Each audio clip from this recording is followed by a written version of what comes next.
बदलते भारत की शान।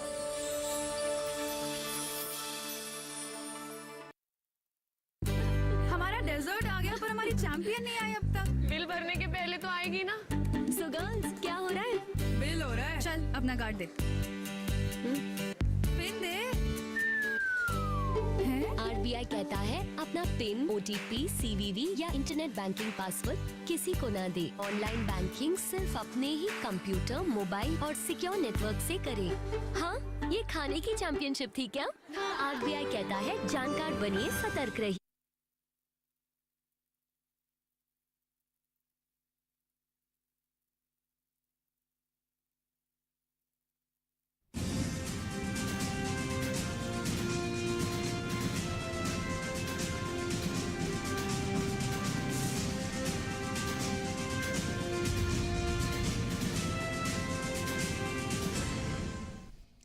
नमस्कार, किसान समाचार में आपका स्वागत है। मैं हूं साइमा खान। सबसे पहले नजर हेडलाइंस पर। दुनिया की सबसे तेजी से बढ़ती अर्थव्यवस्था के लिए अंतरिम बजट लोकसभा में पेश। वित्त मंत्री ने कहा कि पिछले 10 वर्षों में भारतीय अर्थव्यवस्था में अभूतपूर्व परिवर्तन। पूर्ण बजट में 2047 तक का विकसित भारत का ढांचा करेंगे पेश।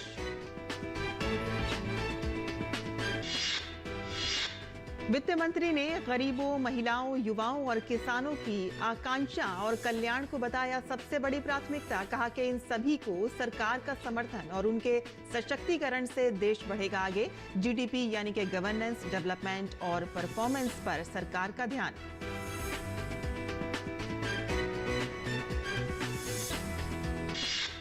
वित्त मंत्री ने कहा कि निजी और सार्वजनिक दोनों क्षेत्रों के समर्थन से फसल कटाई के बाद की गतिविधियों में निवेश को बढ़ावा देने और किसानों को सशक्त बनाना है सरकार का लक्ष्य।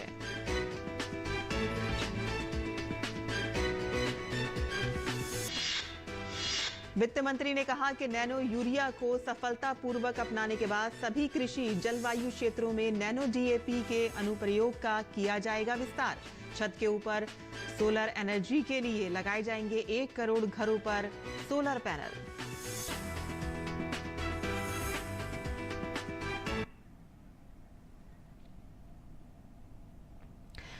और बुलेटिन में अब देखते हैं विस्तार से। और सबसे पहले आइए अंतरिम बजट की आपको हाइलाइट्स बता देते हैं। वित्त मंत्री निर्मला सीतारमण ने मोदी सरकार 2.0 का अंतिम बजट पेश किया। अंतरिम बजट 2024-25 में देश के विकास पर खर्च होंगे 47,66,000 करोड़ रुपए। वित्त मंत्री निर्मला सीतारमण ने अंतरिम बजट में टैक्स प्रावधानों में कोई बदलाव नहीं करने की घोषणा की। आयकर और जीएसटी की दरें यथावत बनी रहेंगी। अंतरिम बजट में वित्तीय अनुशासन पर दिखा जोर। चालू वित्त वर्ष में देश का वित्तीय घाटा जीडीपी का 5.8% रहने का अनुमान। 2024-25 में इसे 5.1% के स्तर पर लाने का लक्ष्य। 2024-25 का सबसे बड़ा फोकस बुनियादी ढांचे पर। अगले साल बुनियादी ढांचे पर सरकार 11.1% ज्यादा खर्च करेगी। बुनियादी ढांचे पर खर्च 10 लाख करोड़ रुपए से बढ़कर 11,11,111 करोड़ रुपए होगा। वित्त मंत्री ने अंतरिम बजट में किया बड़ा ऐलान। कहा, जुलाई में आने वाले पूर्ण बजट में सरकार जारी करेगी अमृत काल में विकसित भारत 2047 की आर्थिक रणनीति। अमृत काल में सरकार की आर्थिक नीतियों का फोकस निवेश और उत्पादकता को बढ़ावा देने के साथ साथ रिफॉर्म, परफॉर्म और ट्रांसफॉर्म पर। साथ ही प्रधानमंत्री के पंचामृत लक्ष्यों के लिए बनाई जाएगी आर्थिक रणनीति। महिला सशक्तिकरण के लिए ऐतिहासिक बजट। वित्त मंत्री ने प्रधानमंत्री की लाडली लखपति दीदी योजना का लाभ 2 करोड़ से बढ़ाकर 3 करोड़ महिलाओं तक पहुंचाने का ऐलान किया। आयुष्मान योजना के तहत आशा, आंगनवाड़ी और सहायिकाओं को लाने का लक्ष्य। वित्त मंत्री ने किसानों के कल्याण के लिए की बड़ी घोषणाएं। देश में दुग्ध उत्पादन, मत्स्य संपदा के फोकस के साथ साथ आत्मनिर्भर तिलहन अभियान की होगी शुरुआत। देश के बजट में सर्वांगीण, सर्वस्पर्शी और सर्वसमावेशी विकास के साथ आगे बढ़ रही है सरकार। आर्थिक नीतियों के केंद्र में सिर्फ 4 जातियों, गरीब, महिलाओं, युवाओं और अन्नदाता पर फोकस। 10 सालों में 25 करोड़ लोगों को गरीबी से छुटकारा दिलाया गया। प्रधानमंत्री सूर्योदय योजना के लिए बजट में किया गया बड़ा ऐलान। अब देश के 1 करोड़ परिवार 300 यूनिट तक मुफ्त बिजली का उठा सकेंगे लाभ। हर साल ऐसे परिवारों को 15,000 से 18,000 रुपए की होगी बचत। किराए के मकान में रहने वाले और झुग्गी झोपड़ी और चाल और अनाधिकृत कॉलोनियों में रहने वाले लोगों को अपना घर खरीदने के लिए सरकार लाएगी नई योजना। अमृतकाल में टेक्नोलॉजी से जुड़े युवाओं को 50 सालों के लिए बिना किसी ब्याज पर मिलेगा कर्ज। सरकार युवा शक्ति और प्रौद्योगिकी पर फोकस करने के लिए 50 सालों के लिए 1 लाख करोड़ रुपए के नए फंड का करेगी निर्माण। रक्षा क्षेत्र में नई तकनीक और आत्मनिर्भरता में तेजी लाने के लिए इस साल के बजट में नई योजना की होगी शुरुआत। देश को मिला अब तक का सबसे बड़ा 6.2 लाख करोड़ रुपए का रक्षा बजट। रेलवे पर भी दिखा बजट का फोकस। वित्त मंत्री ने किया 3 प्रमुख आर्थिक रेल गलियारा कार्यक्रम की योजना का ऐलान। 40,000 सामान्य रेल डिब्बों को वंदे भारत की तर्ज पर बनाया जाएगा। इलेक्ट्रिक व्हीकल्स को बढ़ावा देने के लिए सरकार मैन्युफैक्चरिंग और चार्जिंग इंफ्रास्ट्रक्चर पर करेगी फोकस। सार्वजनिक परिवहन व्यवस्था में इलेक्ट्रिक बसेस को मिलेगी प्राथमिकता। डिजिटल पेमेंट को भी दिया जाएगा बढ़ावा। देश में पर्यटन उद्योग को बढ़ावा देने के लिए राज्य सरकारों को लंबी अवधि के लिए मिलेगा ब्याज मुक्त कर्ज। लक्षद्वीप सहित सभी द्वीप समूहों में पर्यटन इंफ्रास्ट्रक्चर और सुविधाओं के जरिए रोजगार सृजन को दिया जाएगा बढ़ावा। विकसित भारत के सपने को साकार करने के लिए राज्य सरकारों को केंद्र से मिलेगी मदद। 50 सालों के ब्याज मुक्त ऋण के रूप में 75,000 करोड़ रुपए का किया गया प्रावधान। स्टार्टअप्स और सॉवरेन फंड के साथ साथ पेंशन फंड के निवेश पर वित्त मंत्री ने आयकर छूट की समय सीमा 31 मार्च 2024 से बढ़ाकर 31 मार्च 2025 करने का किया ऐलान।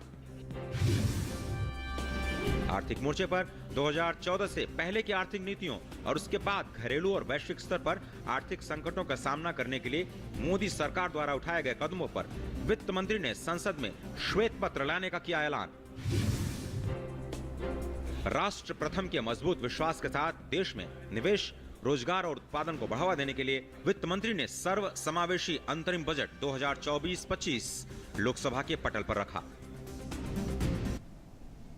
तो केंद्र सरकार ने अंतरिम बजट में प्रमुख योजनाओं के आवंटन में काफी इजाफा किया है और इसमें प्रमुख रूप से मनरेगा, आयुष्मान भारत और BLI जैसी योजनाएं शामिल हैं। और कितना रहा इन योजनाओं का आवंटन और क्या होगा इसका फायदा, आइए जानते हैं।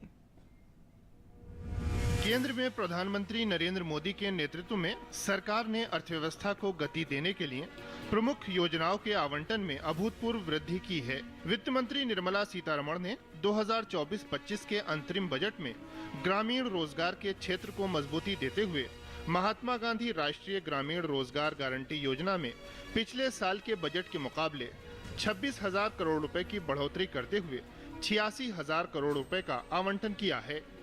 इसी तरह गरीबों को मुफ्त इलाज की गारंटी देने वाली आयुष्मान भारत के लिए 7,500 करोड़ रुपए का आवंटन किया गया है, जबकि पिछले बजट में इस योजना के लिए 7,200 करोड़ रुपए आवंटित किए गए थे। वित्त मंत्री निर्मला सीतारमण ने उत्पादन संबद्ध प्रोत्साहन योजना PLI के लिए 2024-25 के अंतरिम बजट में 6,200 करोड़ रुपए के आवंटन की घोषणा की।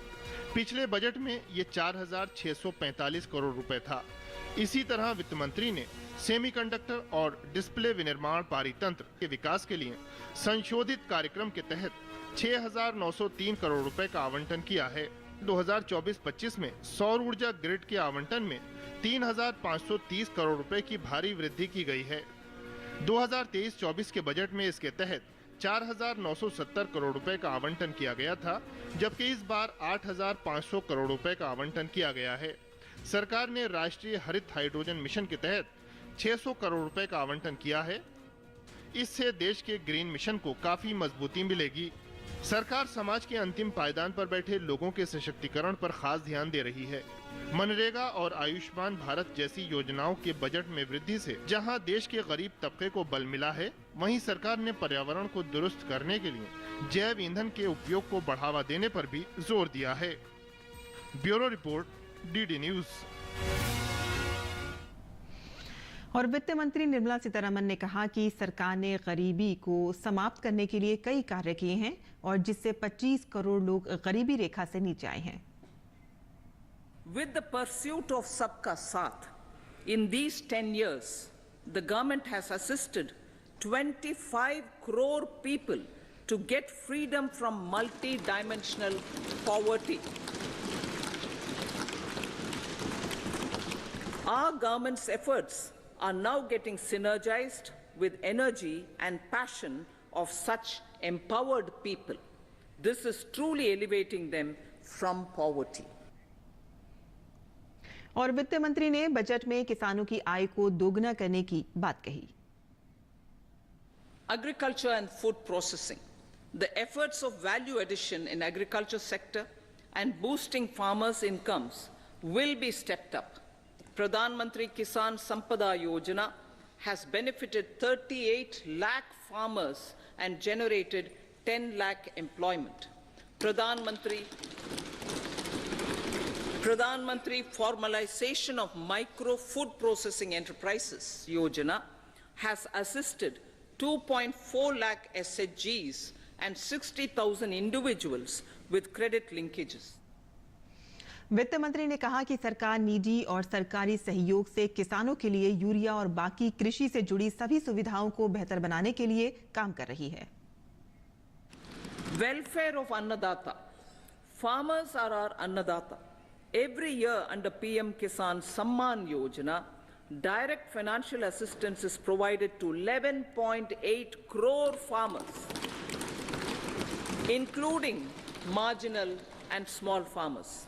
Crop insurance is given to 4 crore farmers under PM Fasal Bima Yojana.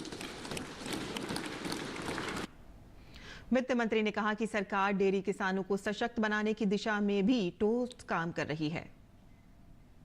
India is the world's largest milk producer, but with low productivity of milch animals. The program will be built on the success of existing schemes such as Rashtriya Gokul Mission, National Livestock Mission, and infrastructure development funds for dairy processing and animal husbandry. वित्त मंत्री निर्मला सीतारमण ने कहा कि सरकार का महिलाओं के विकास पर विशेष जोर है। ग्रामीण क्षेत्रों में प्रधानमंत्री आवास योजना के तहत महिलाओं को 70% आवास मिले हैं। Momentum for Nari Shakti. The empowerment of women through entrepreneurship, ease of living, and dignity for them has gained momentum in these 10 years. 30 crore Mudra Yojana loans have been given to women entrepreneurs. Female enrollment in higher education has gone up by 28% in 10 years. In STEM courses, girls and women constitute 43% of enrollment, one of the highest in the world. All these measures are getting reflected in the increasing participation of women in workforce. Making triple talaq illegal, reservation of 1/3 seats for women in the Lok Sabha and state assemblies, and giving over 70% houses under PM Awas Yojana in rural areas to women. वित्त मंत्री निर्मला सीतारमण ने कहा कि हमारे युवा देश की आकांक्षाएं हैं। उन्होंने कहा कि शानदार काम के आधार पर हमने फिर से जनादेश मिलेगा। As a result, our young country has high aspirations, pride in its present, and hope and confidence for a bright future. We expect that our government, based on its stupendous work, will be blessed again by the people with a resounding mandate. संसद में अपने budget भाषण की शुरुआत बीते 10 सालों में मोदी सरकार की उपलब्धियों को गिनाते हुए की। उन्होंने कहा कि इकोनॉमी में बीते 10 वर्षों में बड़ा सकारात्मक बदलाव देखने को मिला है। The Indian economy has witnessed profound positive transformation in the last 10 years. The people of India are looking ahead to the future with hope and optimism. With the blessings of the people, when our government, under the visionary and dynamic leadership of Honorable Prime Minister Shri Narendra Modi, assumed office in 2014, the country was facing enormous challenges. With Sabka Saath, Sabka Vikas as its mantra, the government overcame those challenges in right earnest. वित्त मंत्री निर्मला सीतारमण ने आज संसद में अंतरिम budget 2024-25 पेश किया। वित्त मंत्री ने कहा कि सरकार ने समाज के हर वर्ग के विकास पर विशेष प्राथमिकता दी है। Our development philosophy covered all elements of inclusivity, namely social inclusivity through coverage of all strata of the society, and geographical inclusivity through development of all regions of the country. With the whole of nation approach of Sabka Prayas, the country overcame the challenges of once in a century pandemic, took long strides towards Atmanirbhar Bharat, committed to Panch Pran, and laid solid foundations for the Amrit Kal. वित्त मंत्री ने कहा कि हमारी सरकार सर्वांगीण, सर्वसमावेशी और सर्वव्यापी विकास की दिशा में काम कर रही है।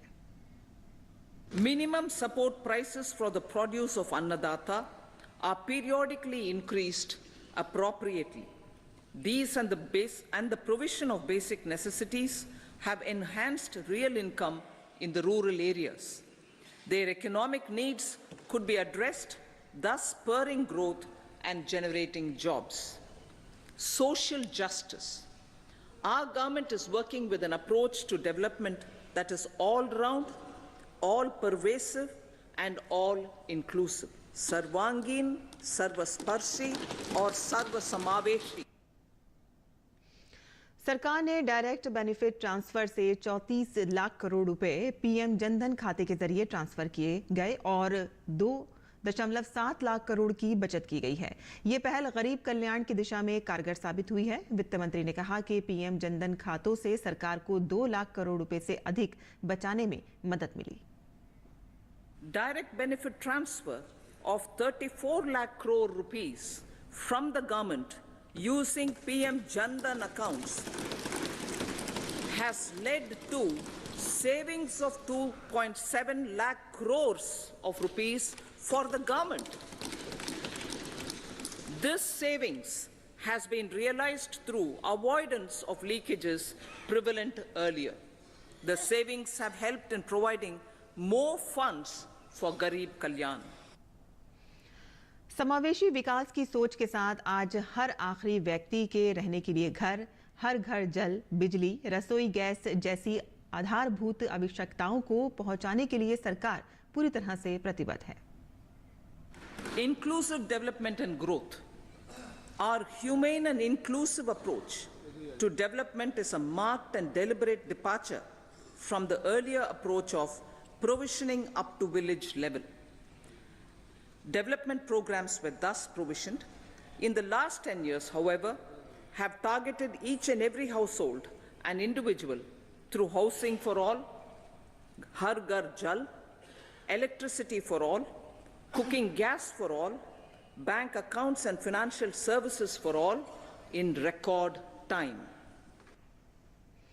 अंतरिम बजट पेश करते हुए वित्त मंत्री ने कहा कि हमारा जीडीपी मंत्र है शासन, विकास और प्रदर्शन। Exemplary track record of governance, development and performance. Besides delivering on high growth in terms of gross domestic product, the government is equally focused on a more comprehensive GDP, that is, governance, development and performance. Our government has provided transparent, accountable, people-centric and prompt, trust-based administration with citizen first and minimum government, maximum governance approach.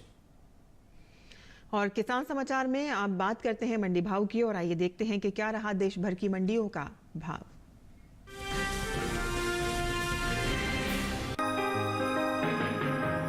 बुधवार को ज्यादातर मंडियों में गेहूं का कारोबार घटत बढ़त के साथ हुआ।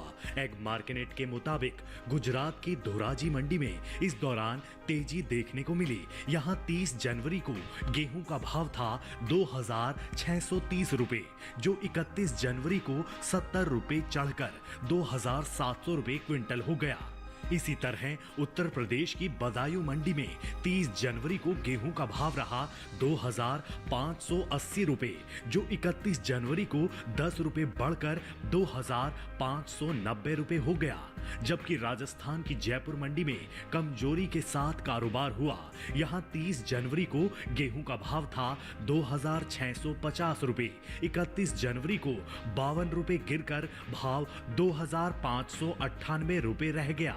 राज्य की कोटा मंडी में भी गेहूं के सौदों में सुस्ती देखने को मिली। यहां 30 जनवरी को गेहूं का भाव था 2,550 रुपए, 31 जनवरी को इसमें 50 रुपए की गिरावट आई और भाव 2,500 रुपए क्विंटल रह गया। इस साल देश में घरेलू स्तर पर गेहूं की पैदावार रिकॉर्ड स्तर पर जा सकती है। कृषि मंत्रालय की ओर से जारी तीसरे अग्रिम अनुमान के मुताबिक साल 2022-23 के दौरान देश में 1,127.43 लाख टन गेहूं की पैदावार हो सकती है, जो पिछले साल के उत्पादन की तुलना में 50.01 लाख टन अधिक है। बीते साल इस दौरान देश में गेहूं की पैदावार 1,077.42 लाख टन रही थी।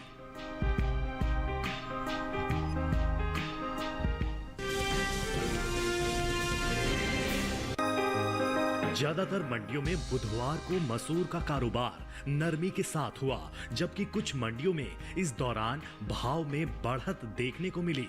एग मार्केट के मुताबिक उत्तर प्रदेश की अलीगढ़ मंडी में मसूर के सौदे सुस्ती के साथ हुए। यहां 30 जनवरी को इसका भाव 7,180 रुपए था, जो 31 जनवरी को 30 रुपए गिरकर 7,150 रुपए क्विंटल पर रह गया। राज्य की लखीमपुर मंडी में मसूर के कारोबार में नरमी देखने को मिली। यहां 30 जनवरी को इसका भाव 6,750 रुपए था, जो 31 जनवरी को 10 रुपए लुढ़क कर 6,740 रुपए क्विंटल रह गया। उत्तर प्रदेश की बदायूं मंडी में भी कमजोरी का सिलसिला जारी रहा। यहां 30 जनवरी को मसूर का भाव 6,970 रुपए रहा। 31 जनवरी को इसमें 10 रुपए की मामूली गिरावट हुई और भाव 6,960 रुपए क्विंटल रह गया। जबकि उत्तर प्रदेश की ही फतेहपुर मंडी में मसूर के कारोबार में तेजी देखने को मिली। यहां 30 जनवरी को मसूर का भाव था 6,910 रुपए, जो 31 जनवरी को 5 रुपए की मामूली बढ़त के बाद 6,915 रुपए हो गया। दूसरी ओर घरेलू स्तर पर इस साल मसूर की रिकॉर्ड पैदावार हो सकती है। कृषि मंत्रालय की ओर से जारी तीसरे अग्रिम अनुमान के मुताबिक साल 2022-23 के दौरान मसूर की उपज 15,80,000 टन रहेगी, जबकि साल 2021-22 में यह आंकड़ा 12,69,000 टन था। यानी इस बार मसूर की उपज में 3,11,000 टन की बढ़ोतरी का अनुमान है। बात दलहन की पैदावार की करें तो घरेलू स्तर पर इस साल कुल दलहन की भी रिकॉर्ड पैदावार का अनुमान जताया गया है। कृषि मंत्रालय के तीसरे अग्रिम अनुमान के मुताबिक देश में साल 2022-23 के दौरान कुल दलहन की पैदावार 275,04,000 टन होने की उम्मीद है, जो पिछले साल के 273,02,000 टन की तुलना में 2,02,000 टन अधिक है।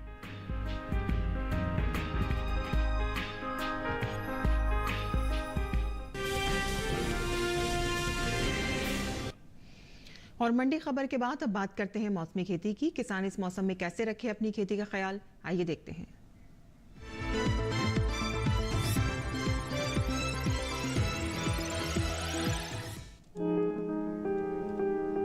उत्तराखंड के किसान पकी हुई मूली की खुदाई का काम कर लें। यहाँ के किसान प्याज की बुआई भी कर लें। पंजाब में इस समय मक्के और सूरजमुखी की बुआई की जा सकती है।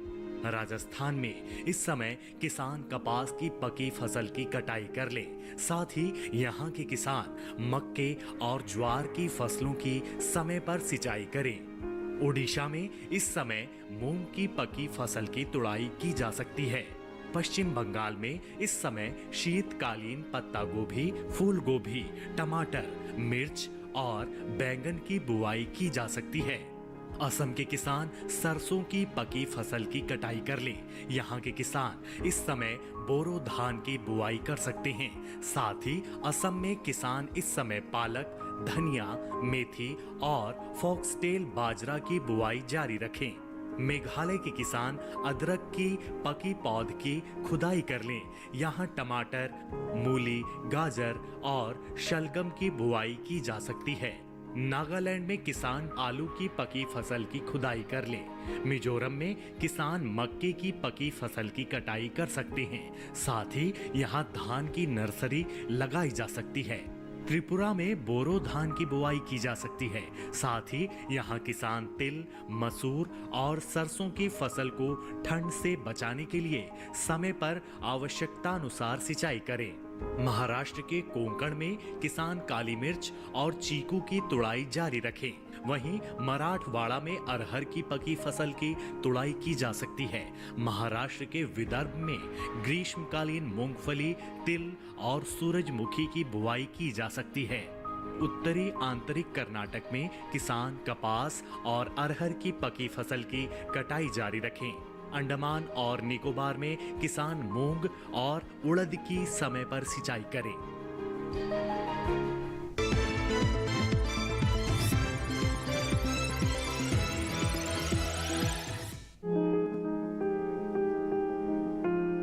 अच्छी पैदावार के लिए बेहतर किस्मों का चुनाव करना चाहिए। हरी मिर्च की पूसा सदाबहार एक उन्नत किस्म है। इस किस्म की बुआई पूरे भारत में की जा सकती है। बुआई के बाद आप 1 हेक्टेयर से 95 क्विंटल पैदावार ले सकते हैं। हरी मिर्च की इस किस्म के पौधे सीधे होते हैं और उनकी ऊंचाई 60 से 80 सेंटीमीटर तक होती है। इस किस्म में मिर्च की लंबाई 6 से 8 सेंटीमीटर होती है और एक गुच्छे में 6 से लेकर 14 मिर्च लग सकती हैं। हरी मिर्च की पूसा सदाबहार किस्म रोपाई के 75 से 80 दिनों बाद तैयार हो जाती है। हरी मिर्च की बुआई के लिए 1 से 1.5 किलो बीज लें। बीजों की इतनी मात्रा 1 हेक्टेयर खेत के लिए काफी रहेगी। बुआई करते समय कतार से कतार की दूरी 45 से 60 सेंटीमीटर और पौध से पौध का फासला 30 से 45 सेंटीमीटर रखें। बुआई के तुरंत बाद पहली सिंचाई कर दें। इस समय 10 से 12 दिन के अंतराल पर फसल में सिंचाई करें, जबकि गर्मी के मौसम में हर 7वें दिन फसल में सिंचाई करना अच्छा रहता है।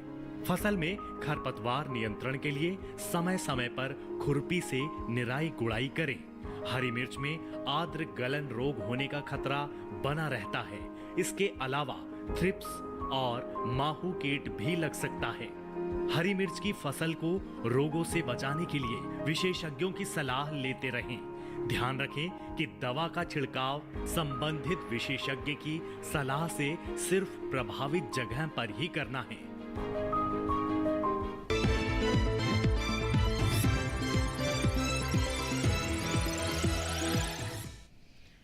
और खेती किसानी से जुड़ी खबरों के बाद आइए अब नजर डालते हैं कुछ और खबरों पर।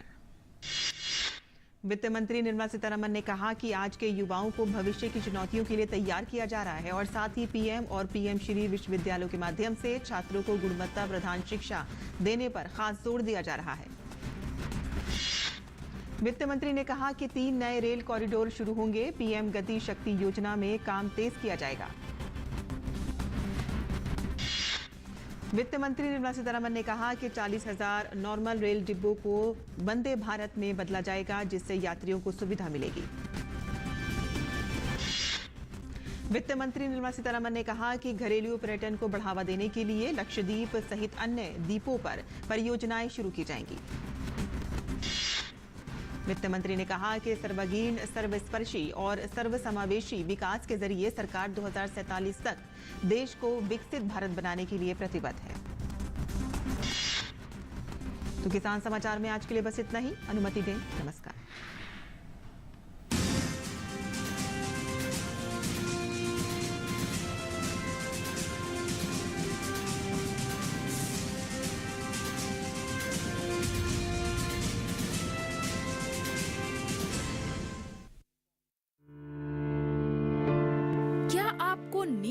आती,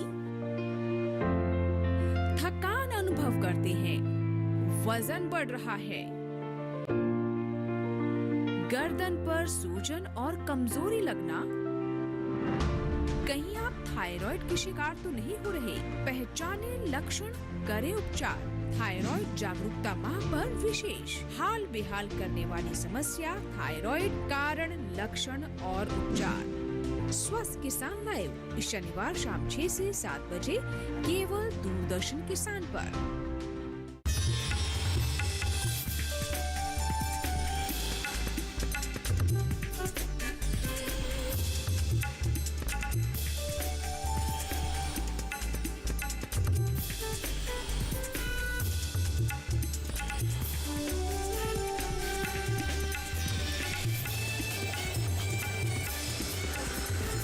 टीवी किसान, बदलते भारत की शान।